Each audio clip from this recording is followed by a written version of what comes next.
आज हम बात करेंगे युवाओं यंगस्टर टीनेजर्स में होने वाली बीमारी की, जिसे पाइलोनाइडल साइनस भी कहा जाता है। इस बीमारी में रीढ़ की हड्डी के अंत में एक फोड़ा निकल आता है, एक गांठ निकल आती है जो कुछ दिन तक दर्द करती है। यदि उसका योग्य उपचार ना करें तो वह फूट जाती है, उसमें से मवाद या खराब दूषित पदार्थ निकल जाता है।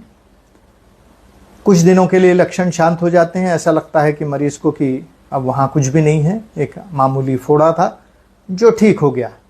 मगर कुछ दिनों के बाद वापस से वहाँ उसी स्थान पर या बगल में गांठ उभर आती है, पुनः 2-3 दिन दर्द करती है, फूट जाती है, मवाद निकल जाता है और आराम पड़ जाता है, और यही क्रम बार बार दोहराया जाता है। पाइलोनाइडल साइनस का ये नाम क्यों पड़ा? पाइलोस मीन्स बाल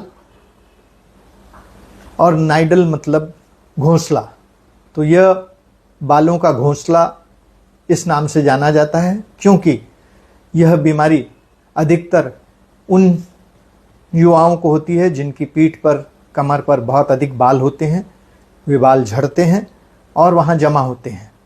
इस बीमारी को जीप डिसीज भी कहा जाता है, क्योंकि द्वितीय विश्व युद्ध के समय, सेकेंड वर्ल्ड वॉर के समय, जो जीप चलाने वाले ड्राइवर होते थे और उन्हें टेढ़े मेढ़े उबड़ खाबड़ रास्तों पर जीप चलानी पड़ती थी, उस जीप के झटकों से रीढ़ की हड्डी के पास में पसीना, गंदगी, बाल जमा होते थे।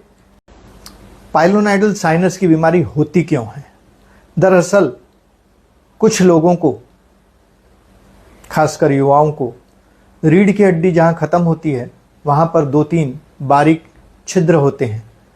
आमतौर पर ये छिद्र कोई प्रकार की तकलीफ़ पैदा नहीं करते, मगर यदि मरीज़ को वहाँ पर बहुत अधिक बाल हों जो झड़ते हों, वहाँ की पर्सनल हाइजीन का देखरेख न की जाए, युवावस्था में हार्मोनल चेंजेस की वजह से पसीना भी बहुत आता है, कई लोग नियमित रूप से नहाते नहीं, टाइट कपड़े पहनते हैं, खासकर जीन्स, ऐसे इसमें इन छेद के अंदर या तो बाल जमा हो जाते हैं, गंदगी जमा हो जाती है, पसीना जमा हो जाता है, और टाइट कपड़े पहनने की वजह से उन्हें हवा नहीं लगती। तो ये दूषित पाइलोनाइडल साइनस की शुरुआत अक्सर एक छोटी सी गांठ जो चने जितनी हो उतनी होती है, 2-3 दिन दर्द करती है, खासकर गाड़ी चलाते समय, पीठ टिकाकर बैठते समय या उस जगह को छूते समय। कुछ में यह 3-4 दिन में अपने आप फूट जाती है, कुछ में यह बढ़ने लगती है और आसपास का भाग बहुत ज़्यादा पेनफुल हो जाता है, सूज जाता है, छूने पर दर्द करता है, गर्म लगता है, वह जगह लाल हो जाती है, मरीज़ को बुखार भी आ सकता है। इसका अर्थ होता है कि वह मवाद अगल बगल के भाग में भी फैल चुका है। यह एक इमरजेंसी सिचुएशन है जिसमें उस मवाद को निकालना अति आवश्यक हो जाता है। पाइलोनाइडल साइनस का यदि समय पर उपचार न किया जाए तो यह बीमारी फैलते हुए कई छेद बना लेती है, जिनमें से मवाद निकलती रहती है, या वह बगल में फैल जाती है तो बगल में भी छेद हो जाते हैं, और फिर जो दुर्लक्षित या इग्नोर्ड डिसीज़ है उसमें मरीज़ को 4-5 छेद हो जाते हैं, गांठें हो जाती हैं, सूज जाती हैं, बार बार दर्द करती हैं, जिसके वजह से पूरे वक्त बेचैनी रहती है, खुजली आती है, बैठने, गाड़ी चलाने, एक्सरसाइज, खेल कूद सभी में परेशानी होती है।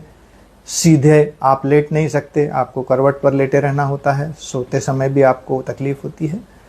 तो यह इंडिकेट करता है कि ये बीमारी काफ़ी बढ़ चुकी है। पाइलोनाइडल साइनस का डायग्नोसिस कैसे होता है? तो जैसा कि मैंने पहले भी कहा है कि यह युवा लोगों की बीमारी है। कुछ ही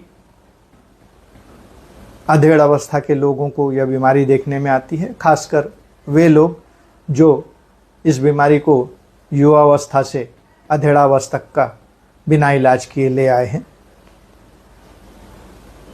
यह दोनों सेक्सेस में देखा जाता है, लड़कियों में भी लड़कों में भी।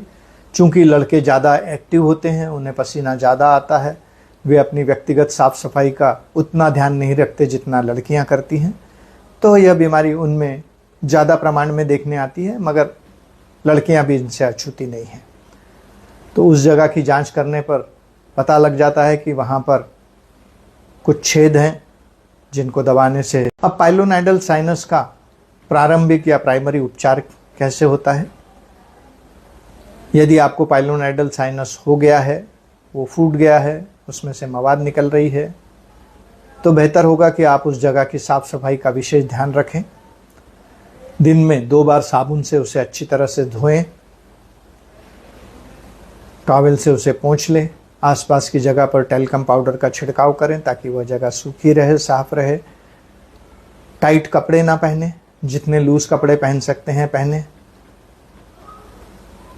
अपनी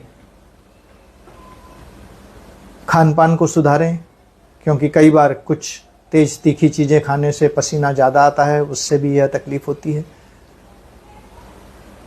और अगर मवाद ज़्यादा निकलती है तो वहाँ आप पैड रख उस जगह को प्रोटेक्ट कर सकते हैं, उसमें मवाद जमा होगी और आपको पाइलोनाइडल साइनस की शल्य क्रिया या सर्जरी अपने आप में परिपूर्ण सर्जरी ना होने की वजह से इसके 100 से अधिक अनेक अलग अलग प्रकार के ऑपरेशन पुस्तकों में मौजूद हैं, जो विभिन्न चिकित्सा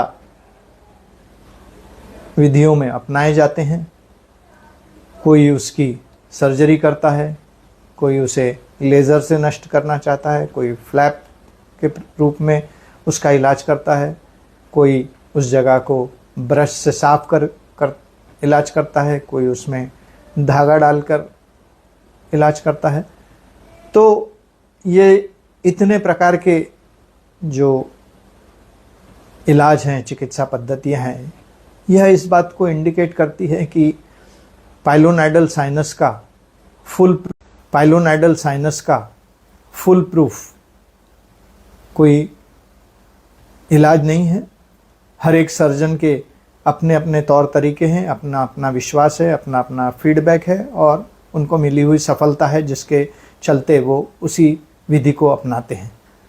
ऑपरेशन के बाद मरीज़ को उस जगह के बाल नियमित रूप से हर हफ्ते साफ करते रहने होंगे, उस जगह की साफ सफाई पे विशेष ध्यान देना होगा, टाइट कपड़े नहीं पहनने होंगे, रेगुलर फॉलोअप करना होगा।